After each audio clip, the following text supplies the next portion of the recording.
What she's really asking is to spend time with you. I've never drank cat poop, but I've heard good things.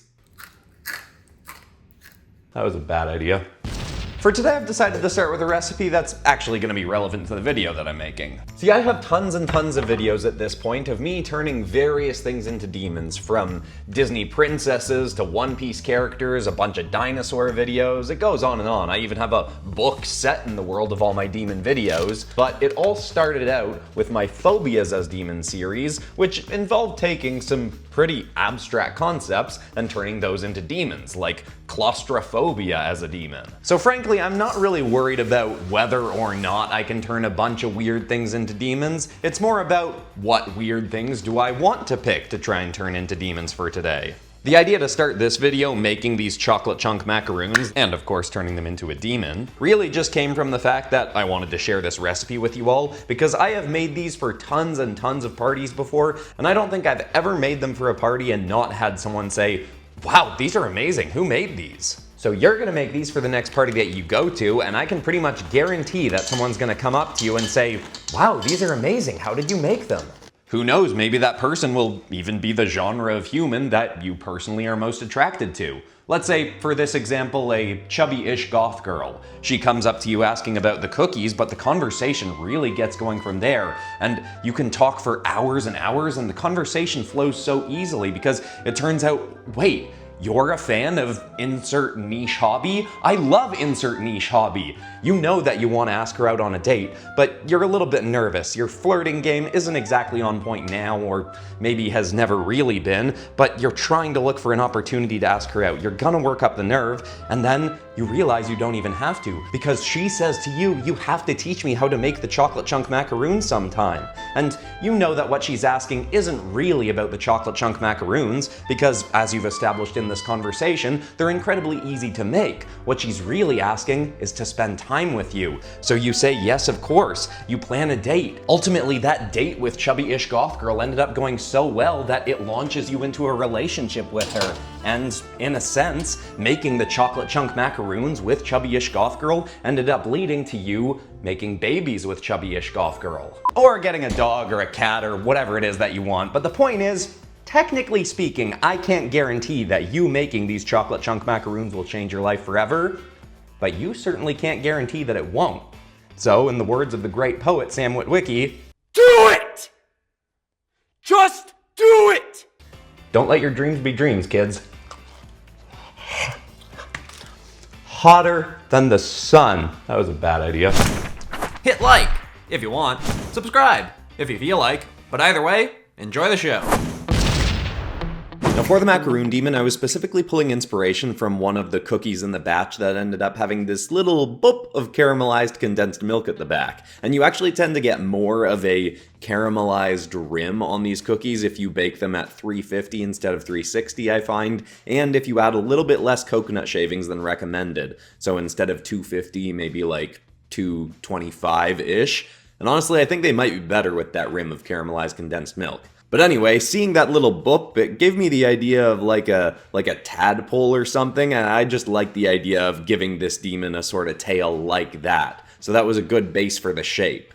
I was also pulling some inspiration from lampreys because I wanted this guy to have a mouth under him on his flat side, not a regular mouth, and lampreys have those weird, round, hole kind of mouths with a whole bunch of rows of teeth just going in circles in it, and that seemed like perfect inspiration for this creepy demon. Now, usually when I design demons, back when I started the Phobias as Demon series, I don't even remember why, but I decided to start sticking to this specific set of color rules for when I make demons. That is, that they will be mostly black and gray with one specific pop of color per demon, and then maybe a contrasting color in their eyes to have their eyes stand out more. And I think I might have done that to distinguish them from my fantasy beast designs and dragon designs and kaiju designs, so that there was something unique about my demons. And then I actually ended up working that into the lore for my stories that the demon episodes all take place in which the character that created demonkind in that specific world, Dimension D667, Fear herself, or or now more commonly known by her original name Arava, had specifically decided on that herself when she made demons, so now anytime I don't do that color design with a demon, it's implied that someone other than her created that demon.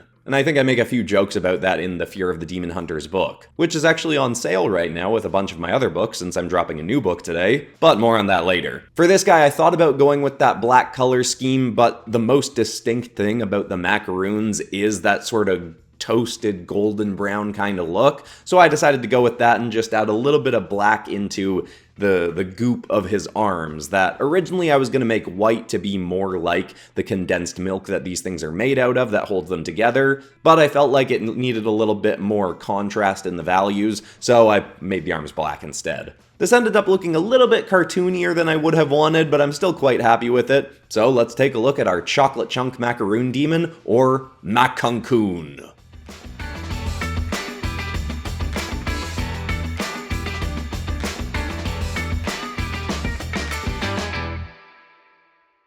Now after I finished that first drawing, I went out for brunch with my dad, and he showed up in his PopCross hoodie, of course making sure to proudly tell the waitress that his son made the art on the sweater he was wearing, and I considered taking our shawarma eggs benedict that we ordered and making that into a demon, but I got really hooked on another idea: making a coffee demon.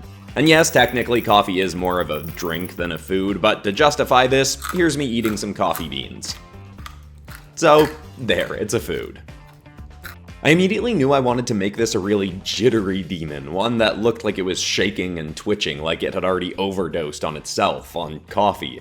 I made the core structure of its body from coffee beans, adding mouths in a couple different places on the slits on the coffee bean to, you know, up the creepy demon factor, and I also made its actual mouth on its head a sideways mouth, because, again, creepy. Then I made its limbs from actual coffee, though the way I render the coffee, it almost ends up looking a little bit more like a cola or something, because I add some white foam moving through it, again like I was inspired in my Godzilla episode from last week, pulling some inspiration from Avatar: The Last Airbender with waterbenders. And actually, you know what, I guess that's not necessarily a cola kind of thing, because that white part moving through the coffee could be milk froth or something like that. Still, it gave me a little bit more of a cola vibe when I looked at it, but I guess it could still technically be on the theme of coffee. I also initially thought about taking some inspiration from an animal called an Asian palm civet because of cat poop coffee, or civet poop coffee. And yes, in case you don't know, someone listening,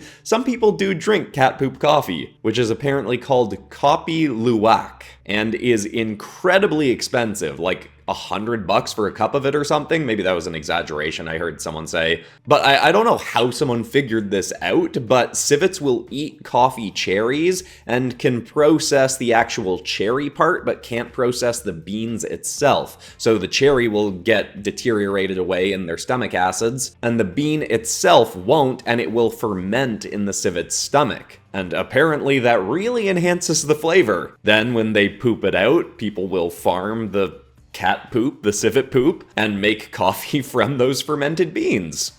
So, yeah, I mean, I've never drank cat poop, but I've heard good things. Anyway, I gave my demon ears like a cat or a civet, sort of, but that's all I ended up really taking from that. I felt like leaning into the coffee bean look would help this more immediately read to someone as a coffee demon. I ended up going with the name Javafi for this demon, pulling inspiration from Java and coffee, but I'll admit I did spend a while with both these first two demons just saying some random coffee and macaroon related words, trying to make anything work. Like Kofava, or Caffeinamor, or for the Chocolate Chunk Macaroon one, Kukankun, or Chunkunamor, Makoratas, I don't know. I'll just randomly out loud, sitting on my own, just be throwing words around until I find something that's got a good mouthfeel and seems like it could actually be something that somebody would say the name of and not feel silly. They could actually say it and be like,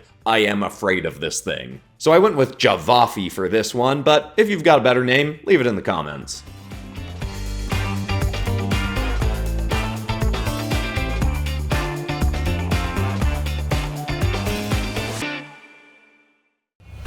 Now, For the last demon, I decided I'd also make a new food for it first, which I'm calling the Tuna Immensity. The fitness, health, and wellness space online has been having a bit of an overzealous love affair with protein as of late. Obviously, protein is important for general health and especially important for building and maintaining muscle, but it's gone too far. Maybe even demonically so. So I decided to make a sandwich for myself that is an outrageous amount of protein, then turn that food into a jacked muscle monster of a demon. The bread of this sandwich is literally made from a can of tuna, 2 eggs, and baking powder, meaning the bread alone is 55 grams of protein. Then for filling the sandwich, I once again used tuna and 2 eggs, but hard-boiled the eggs and turned that into a tuna egg salad. I even dumped a scoop of collagen protein in to add only 35 calories but another 9 grams of protein. For mixing the egg salad, I added some cottage cheese as well, so that when the Tuna Immensity was assembled, it had over 120 grams of protein. But I knew that I had to prepare my body for the immensity of this meal. It is told of this mighty sandwich in the fables that I just made up that your muscles must be prepared to accept and absorb the monumental amount of protein before you take even a single bite. If you are not prepared, it could tear your body asunder and give you protein farts so foul your insides erupt like an atom bomb. I thought I was ready. I thought I could handle it, but I took a single bite and realized I was so wrong. My body could not handle the sheer immensity of this sandwich. I thought this was my end. I prayed to God for help, and he sent unto me his latest archangel, Chuck Norris, who imbued me with the manliness I needed to absorb that protein. And then I was able to carry on so I could finish what I had started and turn this monstrosity of a sandwich into the demon it was birthed to be. Seriously though? This sandwich is actually really tasty, even if it is a bit of a mess. Alright, let's make it into a demon. Oh, before I forget, the reason that I wanted to do a creepy demon episode for today, though frankly this is more of a goofy, possibly a bit unhinged demon episode. But anyway, I have a new book out today called my Gone Grim Color Variant Art Book, in which I took a whole bunch of drawings from different eras of my channel and gave them more grim, spooky, or menacing color schemes. It's even got color variants of all of the drawings that I did in the first 2 episodes of this series, the Anything As Spider-Man and Anything As Godzilla episodes. With this book coming out, I'm also putting all of my books up on Amazon on sale for reduced prices. So if you want to snatch up a few of my books, the new one, my art and advice book, my Fear of the Demon Hunters book, some of my coloring books, now's the best time to do it. Oh, but for the Gone Grim book, spoiler warning for the Book of Bayou Nights episode 7, because one of the recolorings in that is just a blatant massive spoiler for the huge reveal in the Book of Bayou Nights episode 7, so fair warning. My Amazon and Blurb bookstores are linked in the description, and I've got links to the new book, which is up on Amazon and Blurb as well. But anyway, on to our fishy friend here. I decided to pull some inspiration, / most of the inspiration for this one, from an actual tuna fish. So it ends up looking more like a fish demon than a food demon, but I do try to work some of the sandwich into its pecs, and I have some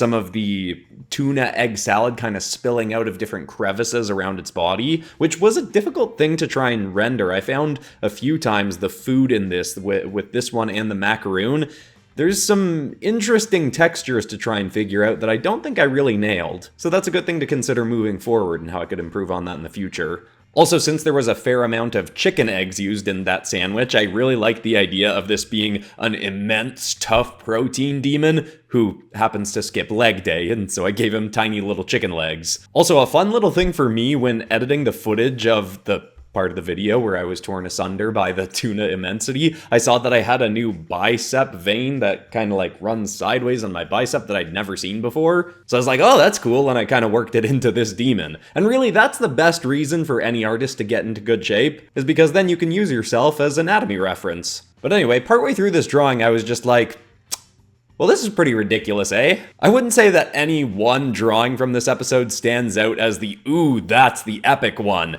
And yet, I also think this might be my most entertaining episode I've made in years. At least for me, I've had a blast making this one. So that really goes to show you something about something, probably. Anyway, I'm going to do some kind of color variant of one of the drawings from this episode, as I do my usual positive or inspiring endnote, but for now, let's take a look at the Tuna Immensity Protein Demon.